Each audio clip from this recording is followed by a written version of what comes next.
Bullet train प्राधिकरण यांच्या मार्फत ठाणे महानगरपालिका तसेच ठाणे कलेक्टर ऑफिस यांना सूचित करण्यात आले होते की बाबा बुलेट ट्रेनच्या मार्गावर एक खीलफाटा येथे अनधिकृत बांधकाम होत आहे। त्यानुसार ठाणे महानगरपालिकेमार्फत त्यासोबत महसूल विभागामार्फत जी एक DPL असते, ड्यू प्रोसेस ऑफ लॉ, म्हणजे नोटीस देणं, सुनावणी घेणं, आदेश पारित करणं, MRTP केस करणं, या सगळ्या गोष्टी झालेल्या आहेत। यापूर्वी महानगरपालिका आणि महसूल विभाग इथे कारवाई करायला आली होती, परंतु खूप मोठा विरोध झाला।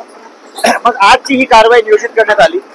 सदर कारवाईमध्ये टायगर पोलीस स्टेशनचा आम्हाला बंदोबस्त भेटला, आपण बघतातच आहे, आणि त्यानुसार आज आता ही कारवाई सुरू आहे आणि हा जो अनधिकृत बांधकाम झालेला आहे हा संपूर्णपणे भुईसपाट होणार आहे।